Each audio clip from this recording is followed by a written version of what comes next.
Realer than real.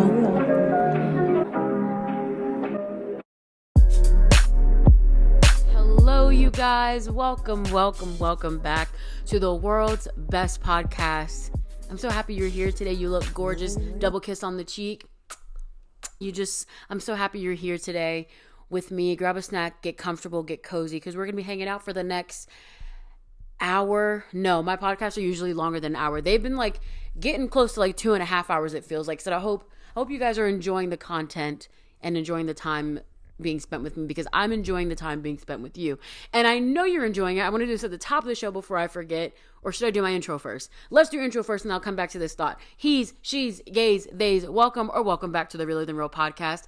I am your host and your friend who's having a really good curly hair day, Shamira. If you are a baddie that's watching, you'll be able to see the curls because they're giving everything they need to be giving. Sometimes in this sometimes in this world, we can keep things real. We can keep things very real. But on this podcast right here, we keep things realer than real. How the hell are you? For all the cool girls who use Spotify, you Apple Music girlies, I don't know nothing about y'all. I mean, I like y'all are cool, but me and my Spotify girls, we go hard. We ride for each other. But Spotify just released their Spotify Wrapped for the year. It was great. I mean, I loved mine. I thought it's so funny because you go through it. Like, it's an entire year's worth of them, like, just collecting data of your music. And I'm like going through the playlist and I'm like, what? That's on here? But it's like, yeah, bitch, because you never stop listening to that song. I was going through the only song, and like everything was like things that I've been playing. Like, I have entire commutes that I can remember where I would listen to basically one song for the entire 2 hours. And then I have the audacity and the nerve to like look through the playlist and be like, I can't believe this made it on there. Yeah, girl. The only song that I'm actually shocked that made it on there is Blame It on the Rain by Milli Vanilli. And for those of you who don't know, Blame It on the Rain was in Ryan Murphy's Monsters, which, I mean, the scene that it was used in was pretty iconic, so it got stuck in my head. And not the ambulance. Controversial, but brave opinion. You know, I know that Milli Vanilli, the act, was a lot. Okay, the siren is getting closer. She would just let it pass, you know. It feels like it's getting closer, but also further. I'm just gonna keep going. I understand that Milli Vanilli, the act, was a farce, but like, I just appreciate the song for, I mean, the vocal abilities of the person who actually sang it. Like, I don't know. Whatever. What I wanted to start off by saying is that Spotify Wrapped came out for all Spotify users, but if you are a Spotify podcaster or even, I don't know, like some type of Spotify artist, you get a Wrapped of your analytics. And I was really shocked with some of my analytics. You know, I believe that if I'm persistent enough, I'm going to reach my dreams, right? That's a given. But looking at my Spotify Wrapped stats, I was just so elated. Now there's a good... Oh, wait. I think I got something to my uncle. Hold on. Let's go through these really quick. I'm the top 10 show for 22 of you guys out there. You guys, that's crazy. I'm the top 5 show for 17 of you guys out there. Y'all, that's bonkers. And for 7 people, I'm their number 1 show. That's just like... It's a little gaggy for me. It's a little gaggy. Like, thank you guys so much. I mean, you know, doing all these different forms of content, you know, I do TikTok. I say I do YouTube personally, but I'll be bullshitting. But I'm trying to do better.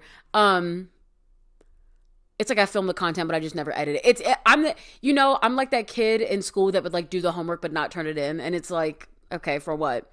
But between doing TikTok really consistently and doing this, but also like working a full-time job and you know, having friends and being in a relationship and trying to be a good, you know, family member, whatever that looks like, it can all get overwhelming. And, you know, I'll send my friends voice memos and be like, oh, I just feel like I'm not doing well on here and I haven't been consistent with this and I'm flopping on here. And all of my friends have to give me the very sobering like reality check of, you're actually doing a lot and you could actually stand to do less. And it's not to say that I'm running around and I never have any moments of like rotting or peace. Because trust me, one thing about Shamira, she's going to lay in that bed and have her no talking phone time. Like, I'm going to have my moments of like rotting, and I have to realize that that's also a part of it. I know that we unfortunately still somehow live in this society that's like focused on, you know, you got to grind and you have 24 hours a day, but you got to work like you have 27. Like, no, I don't think that you have to work to the bone, but I will say that I do think that if you have a goal, if you have a dream, you do have to work for it. And so I'm trying to work for it. And just by you listening, you being one of the 17, 22, or I forget the other number, but if I'm in any of your top whatever for podcasts, I honestly can't tell you how much that means to me. Like, when I got the notification, I was like looking through my Wrapped, I was like, you know, a little gagged here, a little gagged there, but seeing those numbers, I was like, I was gaggarella. I was blown away. So thank you guys so much from the bottom of my heart. You don't know how much it means to me. And I would serenade you, but I can't think of like a good song to sing. No, we're going to think of one now because now I need to do it. I have a SZA song stuck in my head, but you know damn well SZA don't make a lot of love songs, so let me think of another one. This will be an everlasting love. This will be the one I've waited for. This will be the first time anyone has loved me. Oh, loving you is some kind of wonderful, because you show me just how much you care. You've given me the thrill of a lifetime and made me believe. I could do the whole song. I won't do that to you. I think I've done quite enough already. But y'all, I love that song.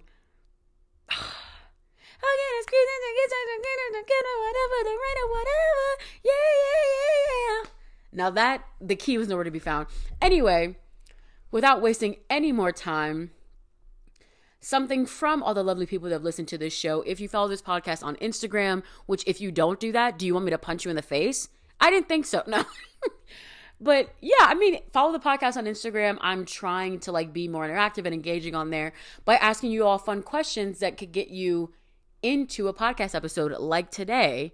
So on Instagram, I ask people to let me know about their hear me outs. If you don't know what a hear me out is, you know, we're not talking like, you know, the Halle Berrys, the Beyoncés, the Margot Robbies, the, you know, Chris Evans of the world. Like, those are givens that more often than not people will find attractive. And honestly, if you're someone who says that any of those people that I named aren't attractive, we get it, bro. You want to be different so bad, bro. Get over yourself. We're talking about the people that if you were to say, oh yeah, this is my celebrity crush, and mean it, everybody in the room, you know that one meme of the girls at the frat party and it's like they're all like looking towards the camera like judgingly? Your hear me out should garner that reaction. Well, amongst the normies. For the girls that get it, somebody's gonna say, oh, I see you, you see me, we see each other. So I asked some of my followers to tell me some of their hear me outs, and we got some good ones, so I want to go through them. But first I want to share mine, which I only have two. It's really hard for me to think of like genuine like hear me outs. So I only have two, and I'm going to share them with you. Where's my note? Okay. I'm afraid to say this because then it will cement something about me. My first hear me out. I only have two people on this list. Who should I start with? I'll start with, the thing is too, is that they're both cartoons and you know, whatever, dude. The first one is a character from Attack on Titan. Now, if you've watched Attack on Titan, you're probably saying like, oh, it's probably Levi. It's probably, Aaron. It's probably Armin. Which judging by the edits I saw, I know I'm not the only person that thinks this. It is not any of them. Actually, it's two of them from that show. But I think for me, the one that's more of a hear me out is specifically Reiner when he's in Titan form. Also, you know, if you are watching this on YouTube, you have the fortunate gift of me being able to put all these images on screen for you. If you are listening along on Spotify, Apple, or wherever you get your podcast from, just go ahead and look them up as we're talking about them. Or you can also pop over to YouTube and watch the episode and give it a like and whatnot and like maybe leave a little comment, but no pressure. Yeah, so him in Titan form, when I was watching Attack on Titan with Jared, something about it just did it for me. And I said, wait, now hold on now.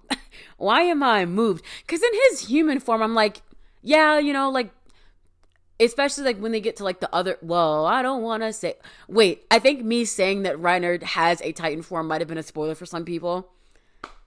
I will, when I'm in editing, I will put a spoiler alert for that, but most people already know it. But yeah, Reiner in Titan form, pretty hot. And what about it? Okay, this next one, I feel like this next one might be more controversial. And I feel like there is context for this, but I'm just going to say it. I can't look at the camera when I say it. Glenn Quagmire from Family Guy. Now look, you guys, I don't know. I in part think it is because Seth MacFarlane voices the character, and I've already expressed my I can't think of a good word, my crush on Seth MacFarlane. I've already expressed that on this podcast, but I don't know. And you would think if Shamira has a crush on Seth MacFarlane, she would choose a character that has his regular voice, because like Seth MacFarlane probably voices about 50% of the show. But, you know, I don't know, something about Glenn Quagmire, especially, you know, in the earlier seasons of Family Guy, it's like, you know, he's a sex crazed character, and he's done a lot of weird things. But I think especially in the later seasons, once they realize that like you can't have a character that's like that sexually depraved in today's times, they kind of mellow him out. I think I especially liked when him and Brian did have beef, because Brian becomes very annoying as a character, and I'm like, oh wait, Glenn's kind of reasonable. And we all know how attractive reasoning can be to Shamira. So those are my two. Hear me out or judge me if you must, but I'm standing by it. So let's go through what some people said on Instagram, and let's see what I think. I'm terrified, honestly, because some of y'all scare me. Okay. The tiger from Zootopia. Don't know what that looks like, so I'm going to have to look him up. Actually, I may have seen edits, but let me see. Well, yes, I understand. Now, look, I know I just named two cartoons in my Hear Me Outs. I cannot sit up here and say over and over again that I'm gonna, like, that I would like to have relations with many cartoons. I feel like that's a problem. So I'm not saying I would, but I'm saying I understand. I get it. I mean, just based on this picture, yeah, I get it. I get it. I understand. No, Homer Simpson. I pray that it's because he's like fundamentally a good person, like very lighthearted, very comical, a good dad. Cause girl, ain't no way you're attracted to Homer Simpson. He has 3 hairs on his head. Please. But she did say, judge your mother, not me. And you know what? We listen and we don't judge. The dad from Inside Out. Let me see what that's looking like. Oh wait, I think I know what he looks like. Cause doesn't he look like, I remember seeing the Vine of like the it was like I wonder what's going on inside his head, and then it like goes to the mustache guy from the Village People, the YMCA people. YMCA, it's fun to stay at the. Is it him? Yeah. I mean, and I feel like if he was a real person, I don't know. Like, he just kind of looks like a regular white guy, which is not terrible. I don't not see it. I'll say that. He's a handsome guy, I guess. Shigo from Kim Possible. I mean, absolutely, duh. Shigo was bad. Like, she was a baddie. That is literally why Jack Harlow has that line, dark-haired bitch, but she looked like Shigo or something like that. But I think Jack Harlow also has a crush on Shigo, so you're not alone there. Roddy St. James, don't know who that is. We're going full name here.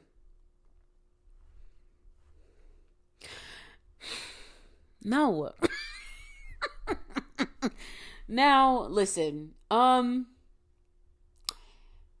do see that this character is voiced by Hugh Jackman, so I wonder if that's playing into your attraction. This looks like Wallace and or Gromit. I don't know which is which. I'm pretty sure Wallace is the person. No. I'd have to see the movie, I guess, because like surface level, just from this picture that's on Google Images, this is a claymation rat, and I don't know if I can get into that. But I'm also not a rodent person, so Doc Hudson, let's see.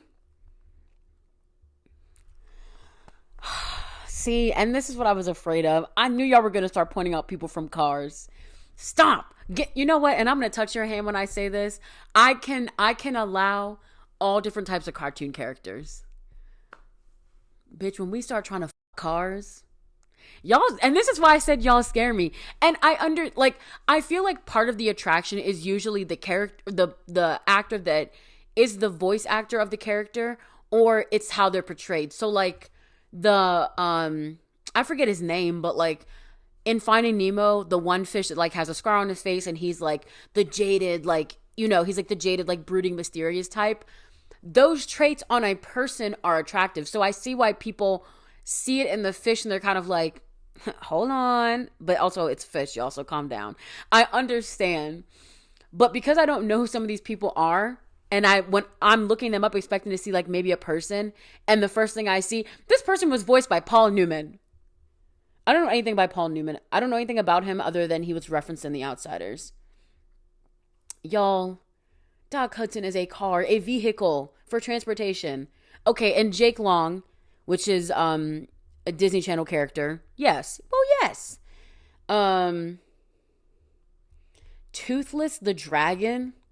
Now, I don't know about somebody named Toothless. Let's see. Y'all, please. I mean, I guess. I don't know. I just don't know. He also looks like a child, though. Is he not a child in the entire movie? That's the thing. I feel like y'all, I'm not going to say I don't like Disney movies. I can appreciate like the cultural phenomenon that they've become. You'll be hard pressed to find me seeing an animated Disney movie, I think, in today's time. And I certainly won't be going to the theater for it. And I don't want to sound like I'm anti, like, oh, I hate Disney adults. Although, Disney adults now. And that's all I'm going to say on that. But, like, I don't know. It's just, like, I don't know. So some of these people, I just have no idea where this is coming from. Like, I don't know if you're the only person. Casper, the friendly ghost. Yes, of course. Of course. Kind, you know, friendly. What more could you want in a man? Bruce the shark. Yes. Okay, I said yes really aggressively, but I get it. Like, I understand. Schnitzel from Chowder, that's the big guy who, you know, rada, rada, rada. Yes. Sound of Reason, you know, he's a voice of reason. He's a man of little words, which in today's day and age, we need a man who will shut the fuck up. And Kirby. Okay, sure. Kirby, yeah, because you know what? A man who can be anything you want him to be is a friend of mine. John Travolta specifically as Edna Turnblad.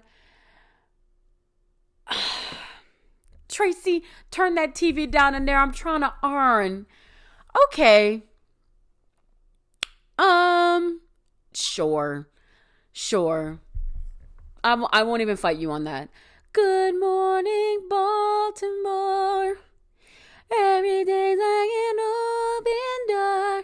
Christopher Walken and Steve Buscemi. These are essentially, they are the same person. They are two sides of the same coin to me. Like, I know they're very different, like vastly different, but now if you were to tell me that those were your two hear me outs, they look alike to me. Like, in my mind, they look alike now that you've pointed that out.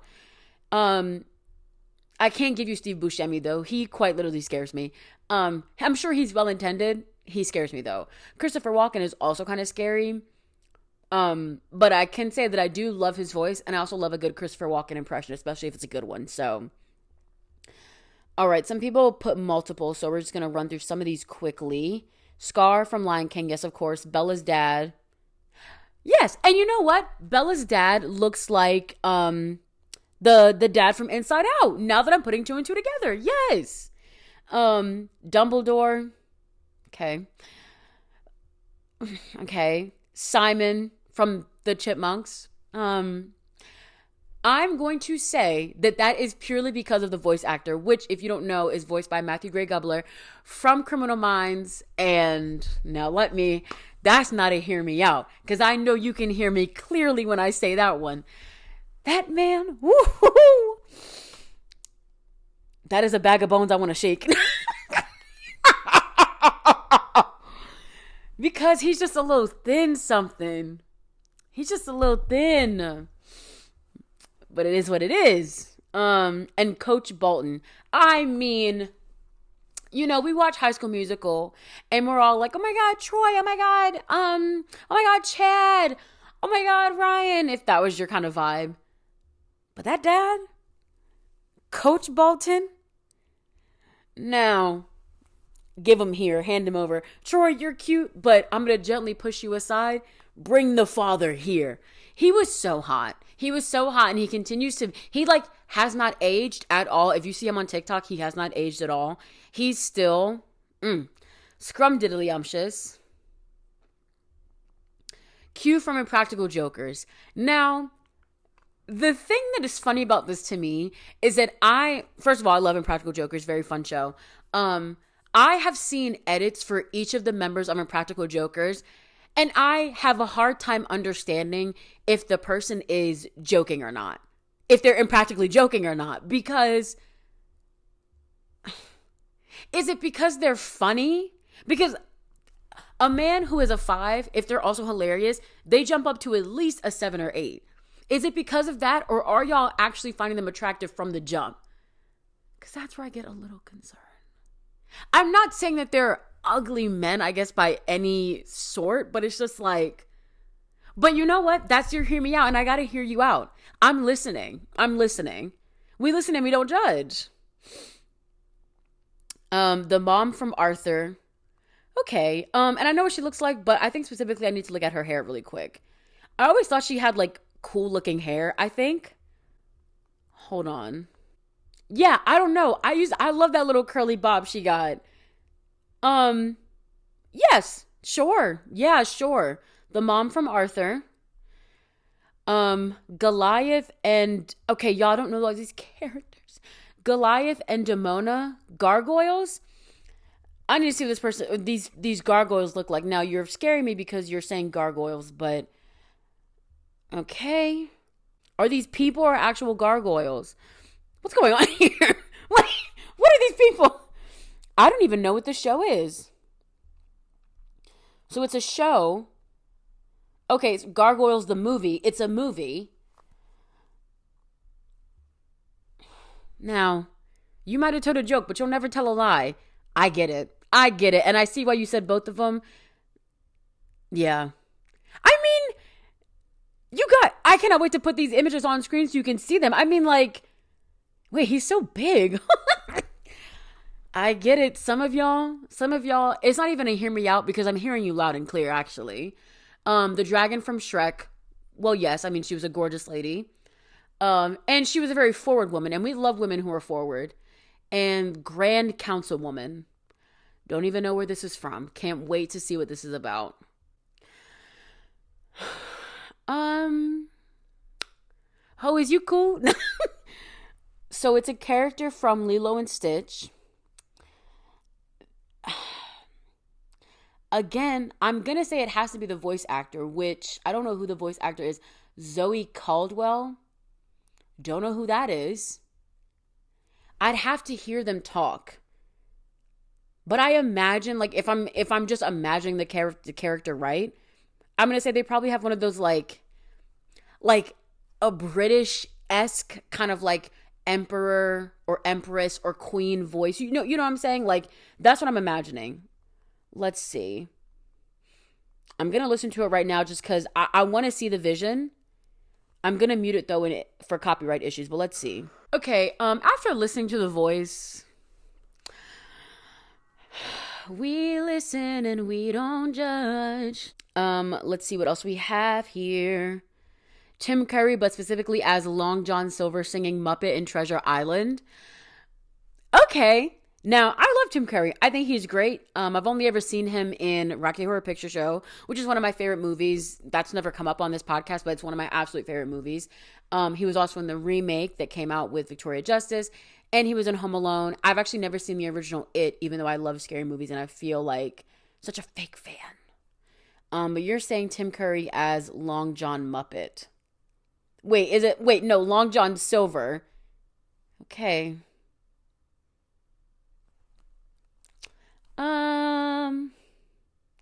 And because I know this person, I'm gonna say that this makes sense. This makes a lot of sense. And I don't see it, but I do think he looked his most attractive in Rocky Horror Picture Show, which, you know, says something about me. But, you know, sure. Manny from Ice Age, the Mammoth, I get it. He was like smart and he was like the leader. Yeah, I get it.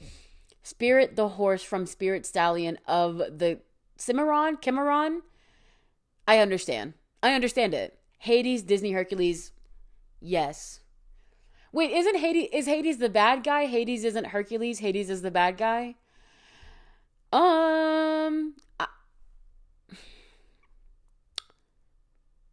We listen and we don't judge. The entire U.S. men's gymnastics team, I don't have to look them up. I believe you. I believe you. Vince Vaughn pretty much in every movie ever. Yeah, he's like underrated as like being a heartthrob, but I feel like in every movie that I've seen him in, well, I've only actually seen him in, I've seen him in Dodgeball. Dodgeball was one of my mom's favorite movies, and so we watched it a lot growing up. And I feel like I've seen Wedding Crashers, but I also know that I haven't fully seen it, but like, I understand what happens. And I've only seen clips of it, but the movie that he did with Jennifer Aniston, I think it's called The Breakup. I want to watch that movie now as like a full-fledged adult because I saw a clip of the breakup scene on TikTok a while ago and I was like, damn, like this movie, I need to watch this as an adult. I would love to talk about it with you all. We could do like a little film club moment. But yeah, Vince Vaughn, very attractive. Jeff Goldblum in every movie ever. See, and I would argue that's not a hear me out because Jeff Goldblum is kind of conventionally, no, he's not conventionally attractive, but like, he's not, and this is gonna, no tea, no shade to Steve Buscemi, because Steve Buscemi, I know you're listening, I know you're watching. Thank you for enjoying the best podcast in the world. Steve Buscemi is Steve Buscemi, right? He is someone's hear me out because it's Steve Buscemi. Jeff Goldblum is like, he's only aged well. He's consistently dressed well. He has like a very calming demeanor. He just gives cool guy energy. Like, I feel like he's someone who, like, if you don't think that he's attractive, I'm kind of judging you. Little John from the cartoon Disney Robin Hood. Another Disney movie I haven't seen. Let's see. Not Little John the Rapper, but Little John from Robin Hood.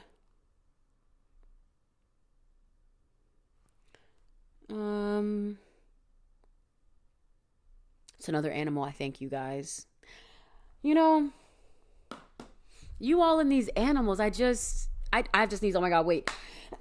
Oh my God. Say bless you. Thank you. Y'all in these animals, I don't know. I just don't get it. But again, I am creating space to hear you out. We're holding space for hearing each other out. And if I can tell you guys that I think Glenn Quagmire of Family Guy is attractive, then you know what? I guess I can hear you out when you say that you think Homer Simpson is attractive, or you know, any of these other crazy characters that I saw. The Grand Councilwoman, that's one that I'm going to be thinking about. We have a little bit of time. Maybe let's go on Reddit and see what some people on Reddit are saying, because I just, this whole thing just fascinates me so much because everyone's just so interesting. Let's see if some of you guys are alone in your hear me out, because I'm sure that other people are going to say it. Is this just a dinosaur from Jurassic Park? No, Reddit. No, you're scaring me now. What is this? What is this? They literally just put, I would just leave this here and run away. And it's literally a picture of a dinosaur from Jurassic Park. Oh no. Get in the corner. Give me your phone. Give me your phone and get in the corner. That's, we listen, but we're judging. Absolutely. I'm irritated. That actually just pissed me off bad. Karen from SpongeBob, which if you don't know is Plankton's computer wife. Sure. Smart women. We literally love women in STEM. So yeah. Alexa, please. I'm with friends right now. She's so embarrassing. I feel like some people are just trying to be funny on here, but I'm asking a serious question. Who are your hear me outs? Who are the cartoon characters you're trying to hunch on? I want to know. Someone said the fairy godmother from Shrek. Valid, honestly. I mean, she's a little conniving, but she can sing. I know that much. Not the Pixar lamp as they hear me out. Oh, okay. All right. Not Map from Dora, please. Y'all. The head lady. I don't know her name, but Mike Wazowski. That lady from Monsters, Inc. I know I said I wouldn't judge. I'm trying to not judge. I don't want to come off as judgmental. I'm really trying to hold space to hear y'all out. So, someone put a bowl of cereal and just said, only the honey ones though, like Honey Bunches of Oats, Honeycombs, Honey Nut Cheerios. I only have the capacity for one more, and y'all better not piss me off, because now we're trying to kiss and touch and hunch on everything, and I won't have it. And if that's the case, I want to end on a bang. So give me something crazy. Oh, I see another cue from Practical Jokers, so there's that. Okay, and someone said Longlegs, which is Nicolas Cage's character in Longlegs, and with that, I'm done. We're unwell. We're unwell as a group, as people of this podcast, of a generation. Who hurt us? Who hurt us? And more importantly, who's going to heal us? Bowls of cereal, Homer Simpson. I think that one is very crazy to me. But it's not even the craziest one that I read. It's just really sticking to me because I know the person that said that. Interesting. Anyway, we will take a quick break and we'll be right back.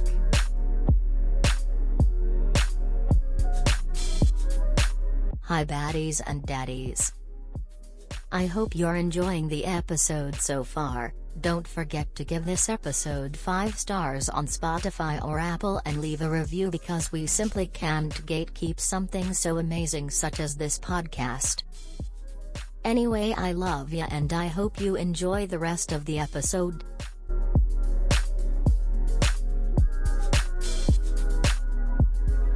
Alright, you guys, and we are back. End of the first segment, beginning of the second segment. And you know what we're getting into. But before we get into, you don't know what we're getting into, actually. But if you've been around long enough, you know that the second segment we do something fun. And on this podcast, we like to do something that I call things that I've been enjoying. Such a creative title, right? I know. But I just talk about things that I've been enjoying recently. And for some reason, I'm never actually prepared to talk about anything that I've been enjoying. What have I been enjoying lately? I've been enjoying... No, I haven't. I actually hate grocery... I have a love-hate relationship with grocery shopping. Obviously, I love having food in my house. And grocery shopping leads to cooking, which we already know has been my top contender for something I've been enjoying lately. But I have such a... I think... What would make me like... I think one thing that would make me like grocery shopping more is if I lived in a building with an elevator. So right now, I mean, like, I live on the second floor of my building, and I have to walk up two flights of steps, like 2 basically full flights of steps, and then I think there's like a mini step somewhere in between. And I have one of those carts that has the wheels that like let you pull it up. Hello, what am I thinking of? It lets you pull it up the stairs. So it's really handy. It doesn't change the weight distribution of anything. Like, you are still pulling the weight of all your groceries up the steps. But I like grocery shopping because I like couponing and stuff. Like, there's no greater feeling right now than when I go to the grocery store and I buy all my items and it has like a total, it's like $170. And then I put in my phone number and then it drops down to like a $150. And I'm like, this is what I want to see. So I like that part. I just don't think but in that same regard, I'm still spending like $150 on groceries for a single person. And I'm trying to do better, but I don't think I know how to grocery shop for a single person. I feel like I do fine. It could also be the grocery store that I go to, which, I take pride in being a non-driver because you know what? I'm not going to let people slander the fact that I don't drive. Y'all are going to leave me the fuck alone.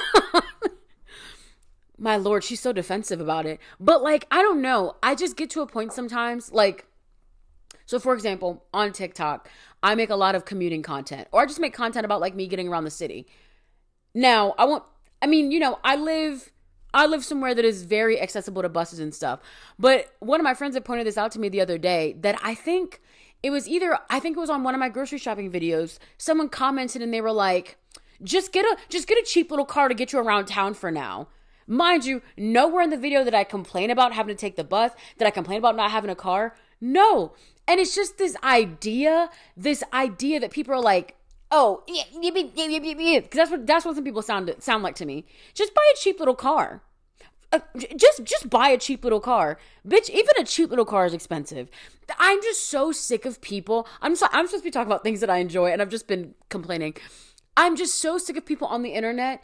Either in your comments, they either want to be the smartest person in the room or the funniest person in the room. And bitch, you'll be neither on my shit. Ooh.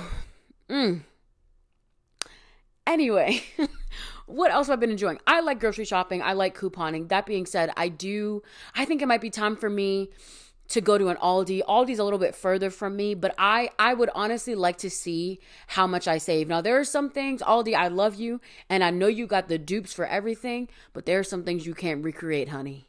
There are some things I'm going to need to go to a grocery store for and make sure I get my name brand. So I've been enjoying grocery shopping, though, for the aspect of couponing, which maybe just means I've been enjoying couponing more. I'll tell y'all where I really like couponing. Now CVS come to the front. I didn't know y'all got down like that on y'all CVS app. They have the coupons. They have the coupons. Like, those will save you some money. Like, every time I go on the app, they have like they always have coupons for like L'Oreal and stuff, especially for mascara, which is like, I'm a mascara girly nowadays. So like, that's really helpful. But they always have coupons on like the things that I need. Like, I get my favorite brand from my favorite brand of pimple patches right now is the Peach Slices ones. And you can get them from CVS. They're only like, I think $5. And recently, the past 2 times that I've gotten them, I've seen a coupon on the CVS app that had $2 off. I'm getting them for like 50% off. Like, that's incredible, because pimple patches can get pricey. And they always have like, $5 off your $20 total, things like that. So actually, yes, I've been loving couponing.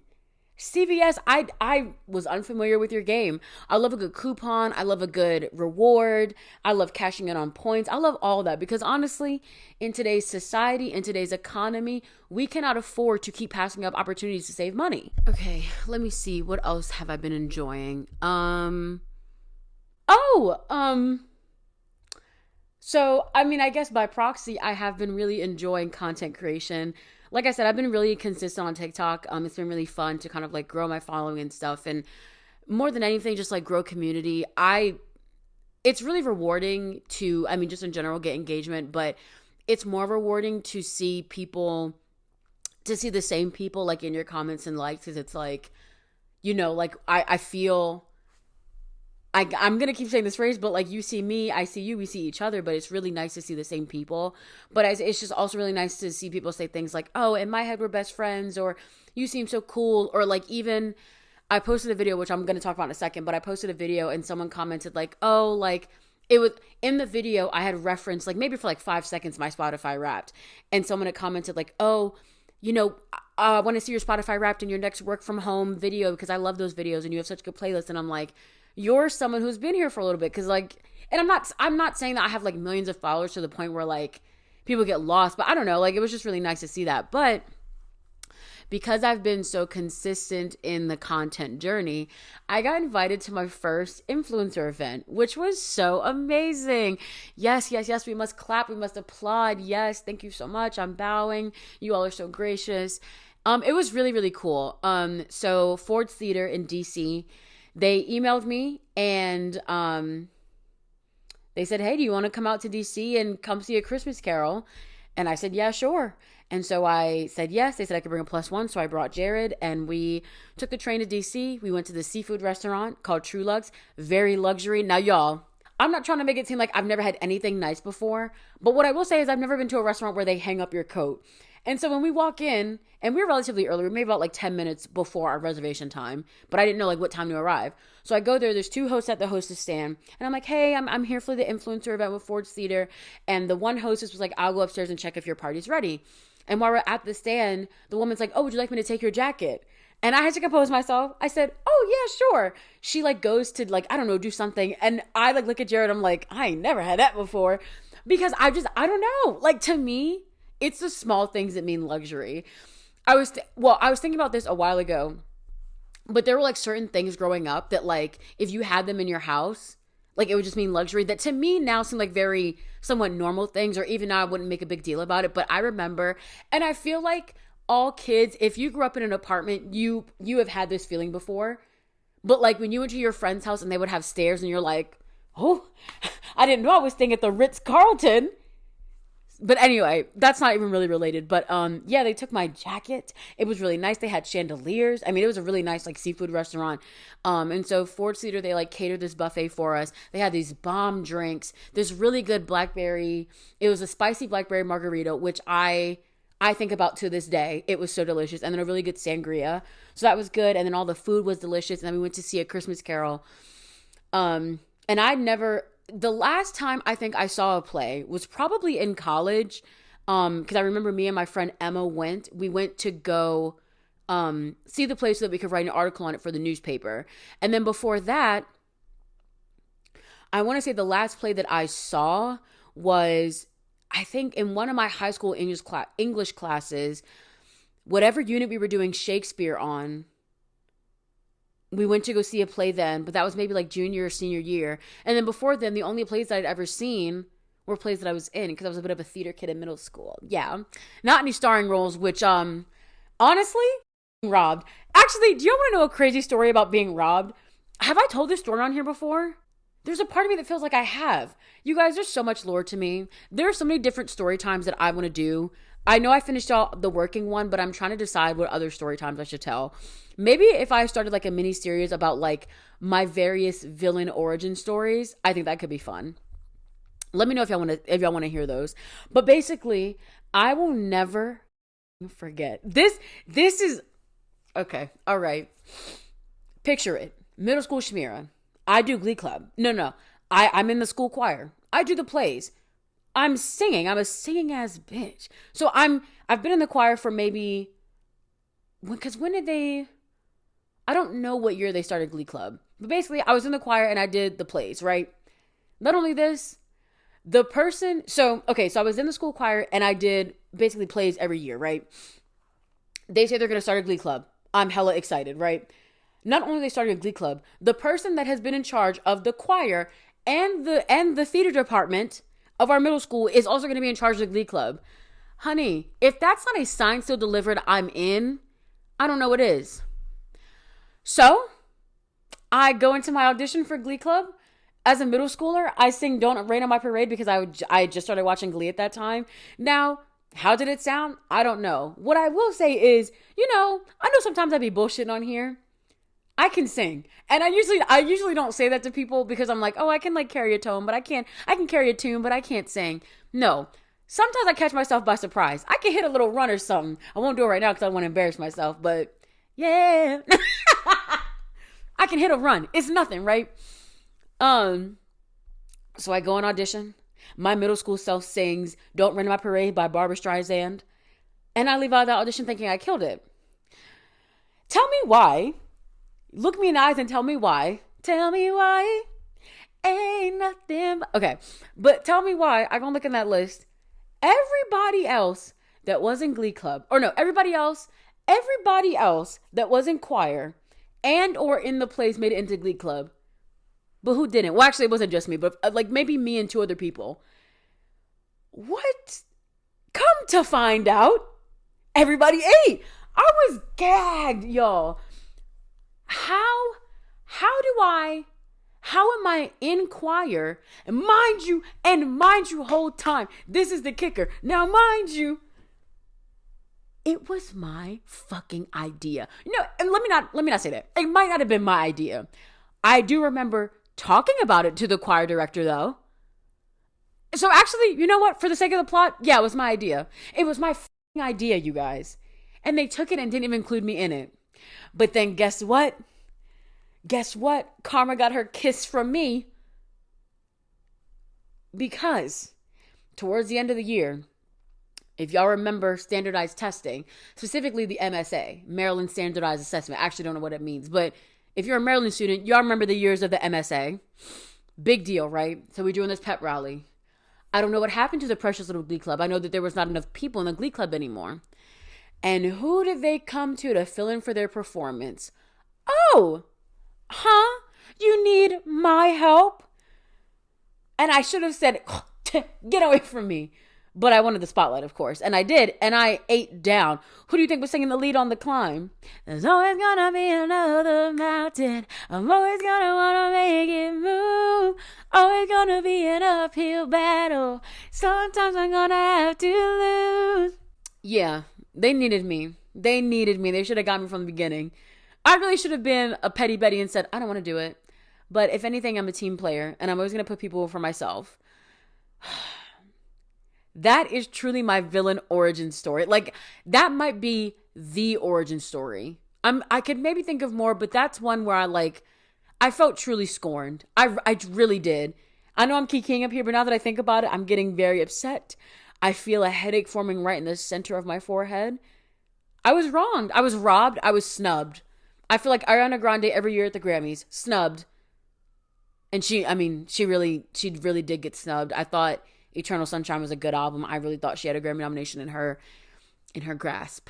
But yeah. Anyway, I was supposed to be talking about things that I enjoyed, and I feel like I'd spread more hate than anything.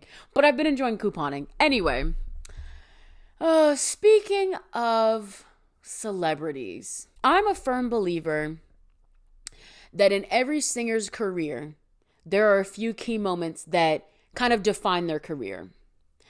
I would say getting nominated for Best New Artist, or getting nominated for Best New Artist at the Grammys. I would say maybe getting nominated for any of the genre categories at the VMAs, and then also Best Music Video. Video Vanguard is one, but that's not one that many artists will see. I would say, but there's a lot of accolades, right? Like, there's a lot of accolades that go into defining an artist's career. But I believe that there's another side of it, and that is kind of their what am I trying to say? It's the impression they leave on the public, right? The first one, controversial but brave, hear me out. The first one I think that is career defining is when they first get that Illuminati, or kind of like, oh, they're tied to some dark stuff in Hollywood, which, given the context of now, I'm not taking that lightly, but you know, the ones where it's like, oh, if you play this song backwards, they're summoning the devil. And it's like, okay, all right, get off the internet, open a window, actually maybe go outside and get some air. But that is a pretty pivotal moment in an artist's career when they start getting the Illuminati allegations. But I would say nothing is more career defining than when an artist gets the allegation of being too racy for kids. I feel like that is such a defining moment for singers, particularly. I mean, it mainly happens to female singers. I racked my brain to think of if it ever happened to any male singers or any male performers in general. We'll get into my list in a little bit, but the reason I was thinking about this is because none other than one of my current favorite pop stars right now has recently gotten that allegation of, oh, well, this is just so inappropriate. There are kids around. None other than Sabrina Lynn Carpenter. I actually don't know if that's her middle name, and now I'm curious. Lynn feels right. Like, I would bet the house on that. If I'm right, y'all owe me $1. It's Anna Lynn. Wait, Ann Lynn? Annlynn. Sabrina Ann Lynn. Y'all owe me 50 cents because I was half right. Sabrina Carpenter has recently come under some, I won't even say hot water, I'll say lukewarm water, because for those of you who don't know, Sabrina Carpenter is currently on her Sweet and Short album tour, touring her brand new album, Short and Sweet. That was a really repetitive sentence, and I hate that I said it backwards, but one of the songs on the album is called Juno. Juno is a song about, you know, being so infatuated with a boy that you're just like, hey, you know, I'm so in love with you, I might let you put one in the oven just because I'm so in love with you, right? But also, not even that I'm just in love with you, but my engines are revving and I'm ready to go. So now what are we going to do about it? And in the song, she has a lyric. It's so iconic where she says, try out some freaky positions. Have you ever tried this one? And on the tour, for that part, she's been trying out said freaky positions on stage. And it's been a hoot. It's been a blast. That's like when people started going to the show, because obviously this is like her first kind of like, I don't know if it's a worldwide tour. I know she's pretty much gone everywhere in the United States. I don't know if she's going anywhere overseas, but, or if she has gone anywhere overseas, but like once the show started picking up, that was the part that everyone looked forward to. When I started seeing more of the tour on TikTok, I was always looking out for like different Juno performances because I wanted to see different Juno positions. And they ate. They were good. Some of them were like funny. Some of them were like sexy. Like it was just a good time.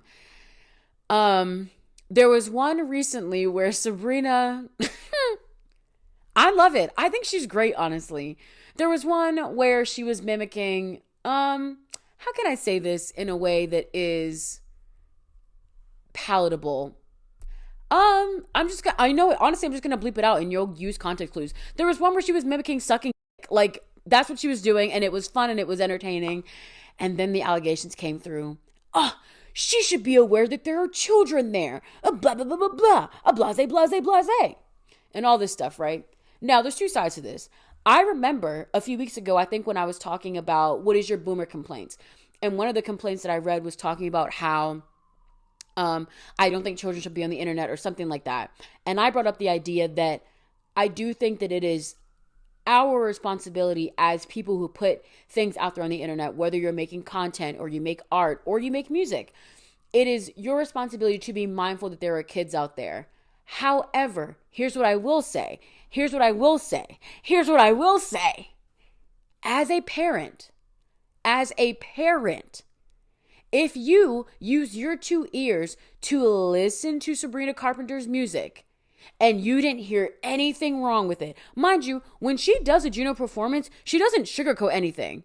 Or when she does a Juno performance, it's not like a remix she's doing. She's singing the lyrics word for word, bar for bar. And actually, you know what? I'm going to amend my statement that I just said. I actually don't think it's up to people who put things on the internet to be mindful of kids out there.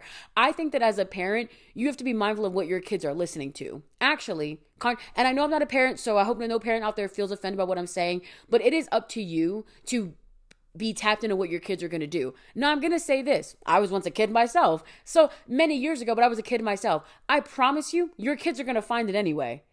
I'm telling you right now, no matter how tight of a rein you have on it, they're going to still find out about some things. They have friends who maybe their parents aren't so restrictive on their internet access.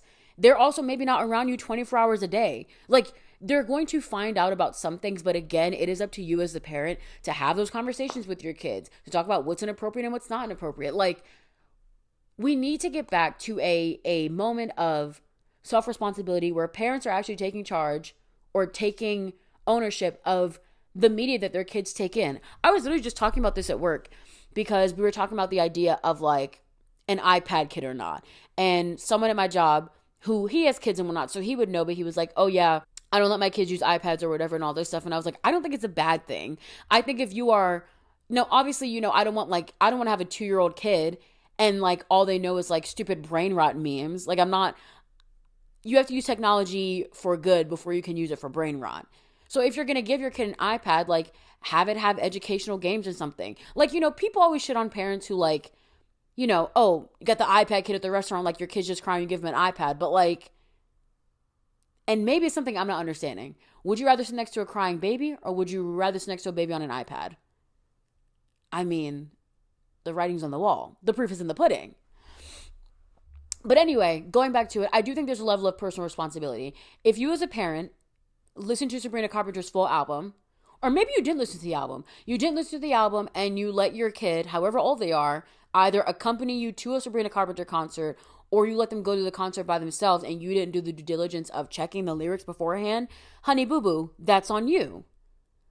Just the idea that people can so confidently say, oh, well, there are kids here. She should be mindful of that. Sabrina Ann Lynn Carpenter is how old, Your Honor? She was born in 1999. So she is, doing the math, quick maths. She's 20. Hello? Why did my brain just turned off? Wait. Hello? She's 20.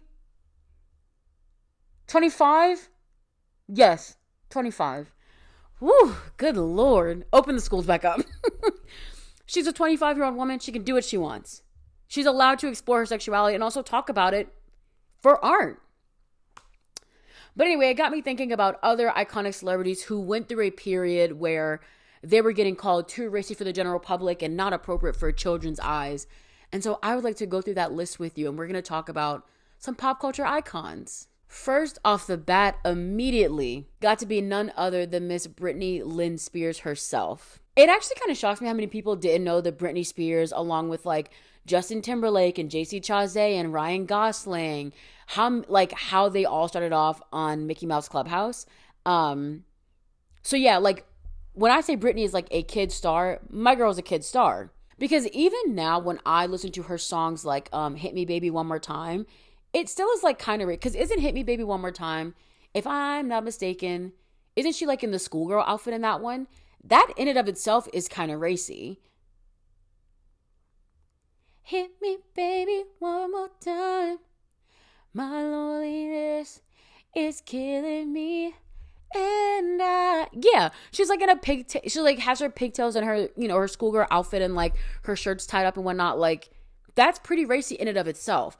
But I feel like she didn't start getting the racy claims. I would guess probably until she came out with I'm a Slave for You, because I mean, the body was bodying. Like, I mean, the lyrics are a lot more sexually aggressive. That's when she started getting those claims of like, Britney's she's too controversial. I mean, and that paired with everything else going on in her personal life, I feel like she's like the top person that I think of when people are like, oh, it's too racy for the kids. But her music has always been about that. Like, Hit Me Baby One More Time. What else? What's the other one? I'm not that innocent. Is that the same song? What is the other? Now I'm blanking on the other Britney Spears song I'm thinking of. Oops, I Did It Again. Oops, I did it again. I play with your heart. Got lost in the game. Ooh, baby, baby. She's always been a little risque. But all of a sudden, a girl starts showing some skin, which is literally like, and this is the thing that really gets me. The thing that is so sick and twisted about this thing, particularly towards female artists, is that sex sells, and we say that and we know that, but then all of a sudden, when we're then trying to sell the sexual appeal, then it's like, oh, cover up, you harlot, wear a turtleneck and a knee-length skirt. I don't really want to say the word, but like, I don't understand that. Another double-edged sword for women everywhere. The next one I would think of, who literally like changed her name during her most controversial period, was Christina Aguilera, or as we're going to refer to her now, Xtina. Now, I think I was most aware of Christina Aguilera when she was already out of her like Xtina phase. My earliest memories of knowing Christina Aguilera's music, the first song I think I became aware of was Beautiful, which I feel like by then she was maybe out of her Xtina era or maybe just coming out of it. But then when she was doing like songs like Ain't No Other Man, which I mean, and then Candyman, I don't think they're on the same album. No, I think they are. Ain't no other man but you, boy. We didn't give her 10s enough. But now her and Sabrina Carpenter are linking up. When I think Christina Aguilera was celebrating, I don't know, we'll say like 20 years of like her debut album, her and like Sabrina Carpenter, they got together in some swanky little like TV set lounge. It was really cute. They sounded really good. If you haven't heard it yet, listen to Christina Aguilera and Sabrina Carpenter cover oh my god, what is it? What's the name of the song? What a girl wants, what a girl needs, whatever makes you happy and sets you free. And I'm thanking you for knowing exactly. Good song, good cover. But I mean, yeah, the Xtina, the dirty era was by far just like the biggest turning point in her career. I mean, it was racy. I didn't know about it again until after the fact, so I was kind of seeing this like as a teenager, as a young adult, but like just looking back on it, I'm just like, I mean, she really leaned into it. But I think the thing that is so interesting about everyone's kind of like their self, you know, their critically kind of pointed era as like, you know, their risque era. They didn't start as risque. They have a risque moment and then they come back out of it. Because if you look at, like, if you compare Christina Aguilera during her dirty era to like her Candyman era, the aesthetic was very different. She's doing like loud, brassy songs. She's doing like the not barbershop quartet, but like she has like that 50s kind of aesthetic almost, but like still her loud, kind of powerful vocals. So, I mean, I don't know, just the idea that like these phases, they don't last forever. And if anything, it's just like an artistic direction, you know, like I don't think is the name of her song with Redman, I believe it's called Dirty. She couldn't do Dirty with like her Ain't No Other Man aesthetic. It's not going to work. So part of it is like, maybe not in the case of Christina Aguilera, but like when we look at artists like Britney Spears and this might not be the case with Sabrina Carpenter.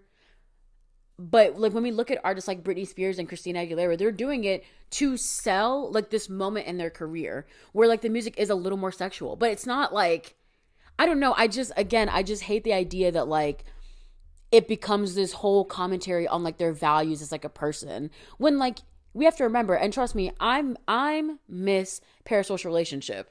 Me and Sabrina, we're friends. Like I feel like I know her. I think she's a Taurus. Let me see. I'm going to ask Lexi. Alexa, what's Sabrina Carpenter's zodiac sign? The zodiac sign of Sabrina Carpenter is Taurus. Y'all owe me $1. I'm always right about these things. She's a Taurus. We're fellow earth signs. I get her. So like in my mind, we're best friends. But she could very well come out with an album next that has nothing to do with sex, because this is just a moment in her career. Getting into more of the socialites of the world, let's talk about one of my girls, Lindsay Lohan, who Lindsay's looking gorgeous nowadays. I believe she's married. Has she had a baby recently? Hold on. Has Lindsay Lohan, but she's looking gorgeous nowadays. She's looking well, which I'm happy of. I think that, yes, wait, she was pregnant. I think she's a mother now. Mother is mothering harder than mother has ever mothered. Yes, she announced her pregnancy March 14th, 2023. They had their first baby. Her and her husband, who I don't know him, but I hope you're happy. Defying Gravity. Now, don't let me start singing the whole song, y'all. She just looks so pretty. She looks so beautiful in her pregnancy. I mean, Lindsay Lohan, you know, famed Disney Channel star. The Parent Trap is a certified hood classic. I mean, Lindsay went through a lot. There was a lot that was going on with her. And I think what's especially difficult for celebrities in the 2000s when they were going, it's particularly female celebrities going through that risque, like kind of party girl phase. The language that we, the collective en masse, the language that we would use to describe them, I cringe at it now. Like, I can just imagine on the cover of like one of those like mainly lies, like one of those tabloids that's just mainly lies. I can just see it on the front cover of them calling her like a skank or something. But it was so of the times, like you wouldn't bat an eye. But then you see that and you're like, hell yeah, she's a skank. Like, and it's so crazy to me that like media, whether it was written media or like TV and stuff, that we would just like so openly use like these derogatory terms on these women who, like, yes, Lindsay was going through it. I'm not going to sugarcoat it. She was going through it. But like ultimately, she's just a young girl in Hollywood. Like, everyone leave her alone. She had a moment. But yeah, I mean, Lindsay definitely had her moment of not being the best influence. That one I will say might be a little more understandable, but even then, I think what's been pretty unfair to her is that she's not been able to shake some of those. I think now in 2024, we're in a year of more understanding.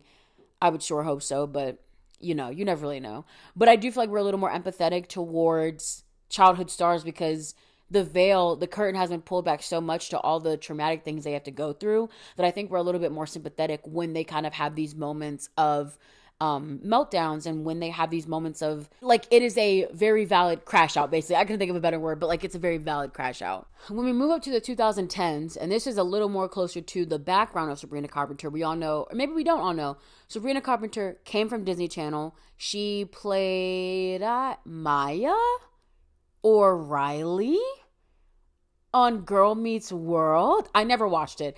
I didn't watch it. I think that was at the point of Disney Channel where I was like, I don't want to watch this anymore. And then I graduated to Nickelodeon. So I didn't watch it, but Sabrina Carpenter came from Disney Channel. She started on there, and then she did the High School Musical series. Okay, so she was under a little contract with Disney, I see. But similar to Sabrina Carpenter, we have none other than Miley Cyrus. Miley, that's my girl. That's my girl. I love Miley Cyrus. When I think of, like, I think she's criminally underrated as a vocalist. And some people know her songs. Like, people are like, oh, I love The Climb. She sounded great. But actually, I got you. I want y'all to hear this really quick, because I'm telling you right now, like, Miley Cyrus can sing. But some people don't know that girl can sing, honey. Hold on.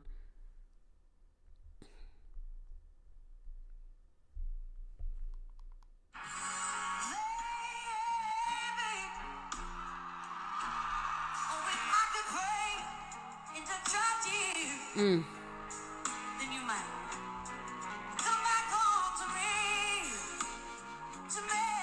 Sing. Listen to this part.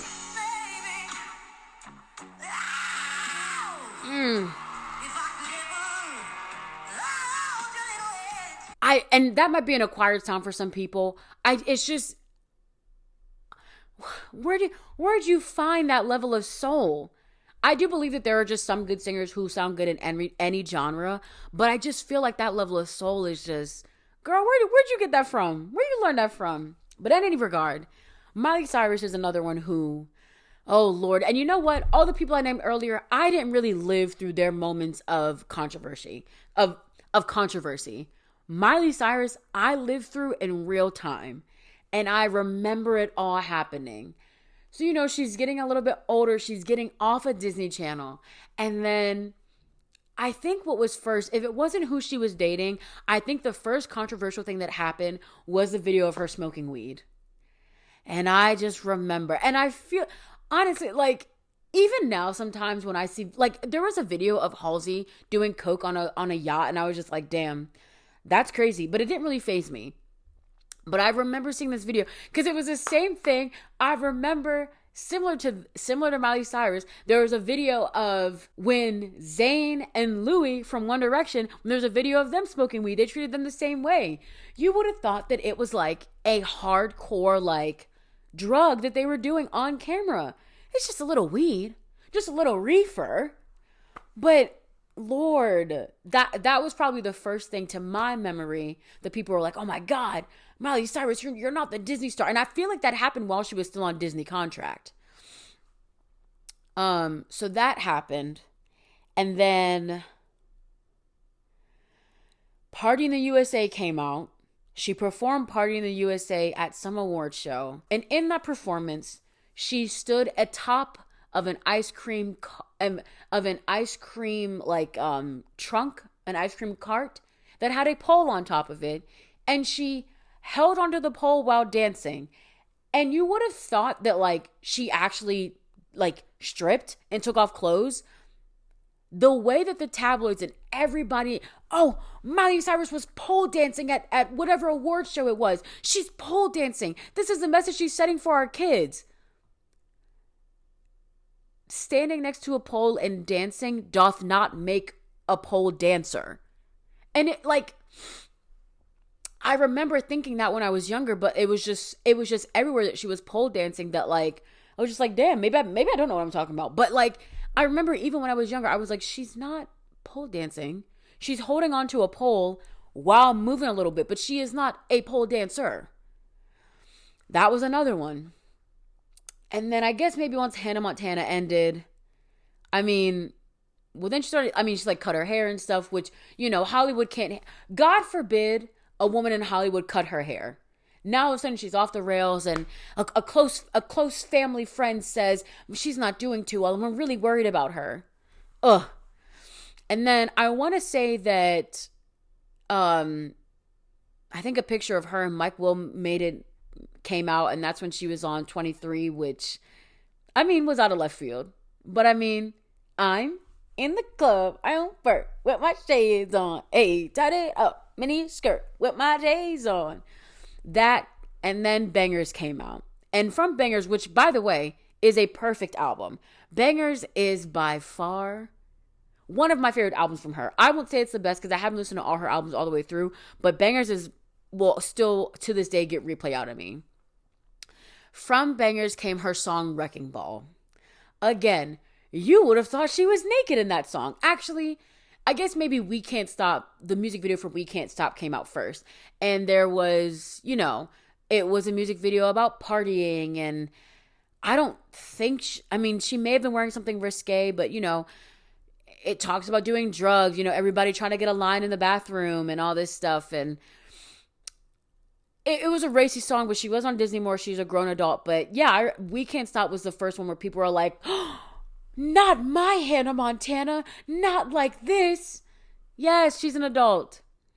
But even worse, because I don't even think the quote unquote backlash from We Can't Stop was that bad. What was worse was how people treated her when Wrecking Ball came out.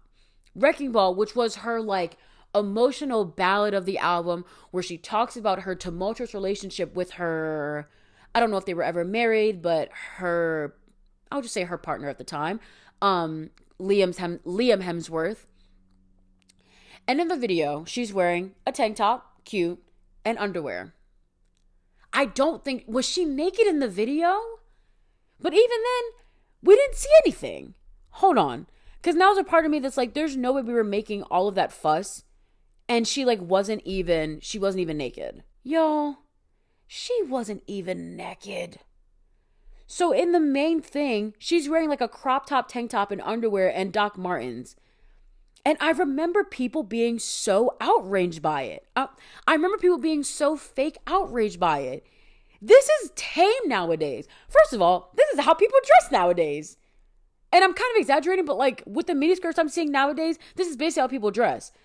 And I know, so that's the main part, is she's on a wrecking ball in underwear and a tank top, and people are like, oh, I'm losing my mind. I think in the head-on shot where she's just singing the song, I think you can't, if she is wearing, she's probably wearing a top. She's probably wearing a tube top or something. You can't see her shoulder. So then, of course, people are like, she's naked in this music video. But did you see anything, though? Did you see anything, though? It's just so crazy to me. Because, we, the collective, I was fine. But some of y'all were losing your minds over this. Meanwhile, I just saw a picture of Charlie XCX on some red carpet. And she was wearing, this sheer new dress. And you can see clear as day her areolas and her nipples. And you know what? I didn't bat an eye. I thought it was kind of sickening. I love Charlie XCX. She's so Julia. So just crazy to me. She just got such weird. And then, and then the VMA twerking scandal came with Robin Thicke. And yeah, it happened. But that's the thing. Oh, she's twerking on Robin Thicke. Who really gives a damn? Now, I maybe think that the scandal was more that Robin Thicke was married to the time at Paula Patton. I think that was it. But God, people acted like they acted like they had sex on stage, and they just didn't do that. I mean, and you could say the same thing for pretty much all Disney stars, but I definitely think that Miley Cyrus kind of pioneered the way for Disney stars to act out and show off and take the ridicule, kind of, take that on the chin, but still know that you're being true to yourself.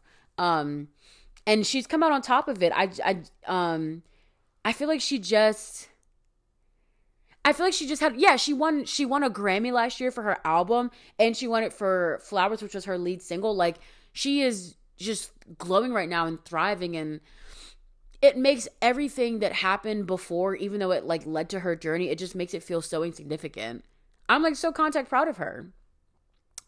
Someone else I think of in the same realm, although I would argue that I guess Lady Gaga from the second she hit the scene has always been controversial. I mean, she was odd and she was strange when she first came out, you know, my poker face, my poker face. Like, it was, God, music was so fun back then. Like, I don't know if someone could make a song like I don't know if you could copy and paste Poker Face in its entirety and put it into 2024 and not change anything about it. Like, which, I mean, you could say this, like, you couldn't do that with a song from the 50s right now, or maybe you could if you found the right artist, but like, that era of music was so good.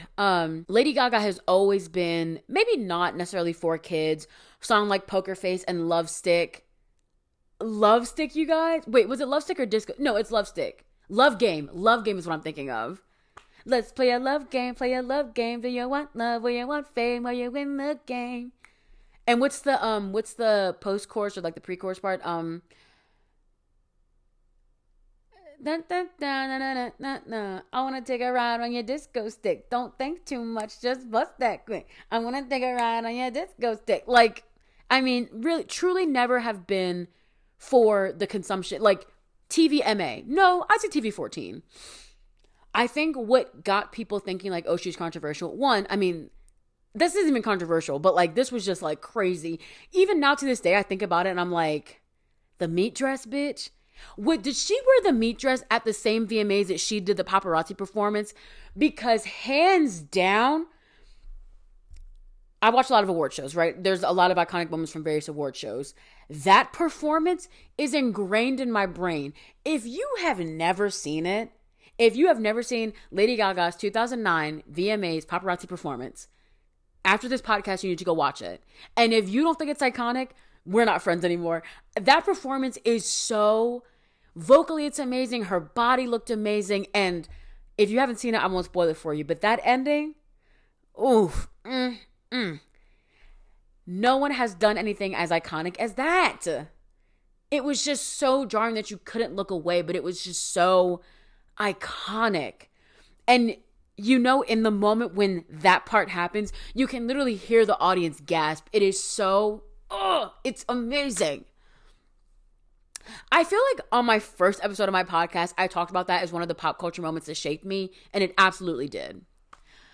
But I think where Lady Gaga's controversialness came is when she started kind of toying around with the religious themes a little bit. So in her song Judas, where she says, wait, I want to make sure I get the lyrics right. Oh, but the guy that she got to play Judas in that music video, scrumdiddlyumptious, where the lyrics are, I'm just a holy fool, oh baby, it's so cruel, but I'm still in love with Judas, baby. When it calls to me, I am ready. That song, got me crossing my leg, Lady Gaga. Woo. Judas.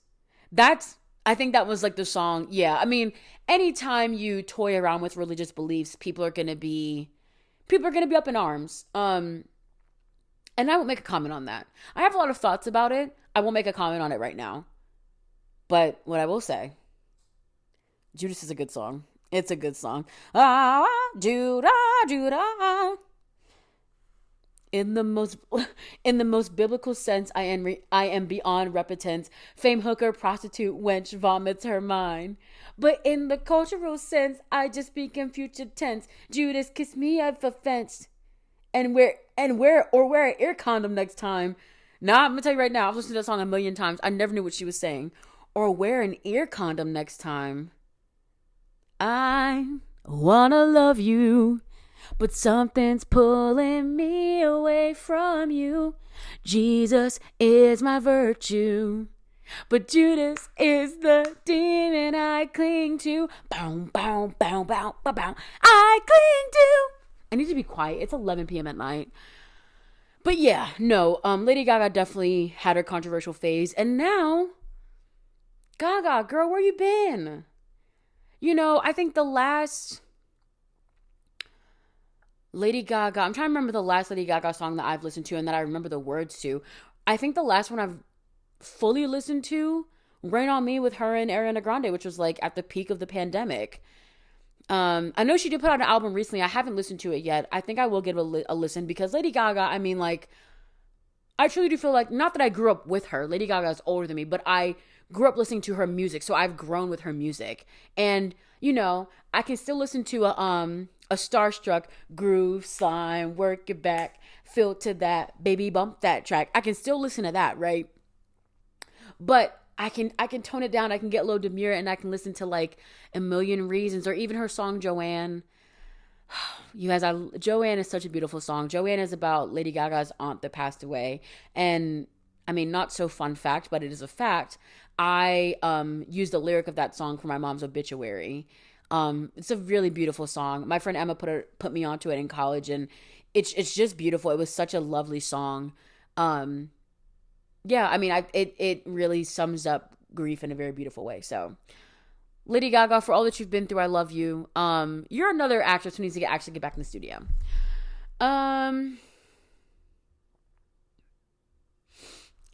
Another artist who is surprising to me that people were so shocked by one song that they put out that was so controversial was Cardi B. Cardi B and Megan Thee Stallion, but for some reason, WAP got so much attention, even though both of those women have put out provocative songs before. They've worn provocative clothing. Like, it was not a shock. So when WAP came out and it became literally national headlines, I truly think that was like peak boredom of COVID, is that like these government officials were like, this song is inappropriate. Bitch, go pass a bill that will save someone's life or something. What are you talking about? But WAP came out and everyone acted like Cardi B and Megan Thee Stallion were like two conscious rappers who never rapped about sex a day in their lives. And all of a sudden, they're talking WAP, WAP, WAP. That's the... People were acting so shocked. I'm like, you're surprised that Cardi B and Megan Thee Stallion for making a song like this? It's just not that deep, y'all. And it just like, I've listened to tons of Cardi B and Megan Thee Stallion, and there was so much commentary about like, oh, why aren't we more shocked about this? Like, we're heading in a bad direction as a generation if we're not shocked by this. Unless you listen to Baby Shark every day, if you've quite literally never heard a Megan Thee Stallion song or a Cardi B song, there's no way you should be shocked by this. Also, you know, and I'm gonna say another thing, and it's high time I said this, and I think this will help me kind of end out this little segment right here. Particularly when it comes to female rap, but I think it applies to all of these female artists, but particularly in female rap, if you've ever fixed your lips to ever say, oh, all these women talk about is sex and money and getting money and all this stuff and having sex and all that stuff, show me what your favorite male artist has ever rapped about, and I better see a clean catalog. Just, what y'all yelling about outside? I'm trying to make a point. The sheer audacity. It sounds rowdy outside, y'all. And that's none of my business. That's none of my business. The sheer audacity of some people, men and women alike, to sit up there and say, oh, we just normalize sex too much in songs and but that criticism only comes to female rappers. Only ever comes to them. Drake, Lil Wayne, DaBaby, even Kendrick Lamar, even J. Cole. Two of the most conscious rappers, you know. J. Cole has been praised as like being a super conscious rapper. All of them rap about sex and money and violence. Even more so, something unrelated to the sexual thing, Lotto, Big Mama. She put out a song called Brokey. And all of the too woke Twitter people said it's really insensitive for her to put out a song called Brokey at a time like this with economic strife. As if rap music is not about rapping about your riches. At least a segment of it. I won't generalize the entire genre of rap, but a large part of rap music is rich rappers flexing about their wealth. All the cars they have, all the jewels they can buy, the houses and the bottles and whatnot. And you're telling me that Lotto puts out one song, which also is not her first song, she's called someone broke, but a song where it's brokey, and y'all are up in arms. It just, the hypocrisy towards women in the industry is so insane to me. And it's one of those things that as a woman, and particularly as a Black woman, I understand the double standards of hypocrisy in everyday life. But like sometimes to see it happen in real life is like, ew, y'all are truly sick and twisted. Sabrina, keep doing what you're doing because you're incredible. I think you're amazing. All these people, all these women on this list that I've talked about have gone on to have incredible careers and will continue to have incredible careers and just be very prominent figures in whatever they do because they're not afraid to go there. And you shouldn't be either. Like, I mean, Short and Sweet got nominated for Best Album. Best Album, girl? You better work, bitch. And it was. I mean, Short and Sweet was a perfect album. How about to end this podcast off, I talk about each track.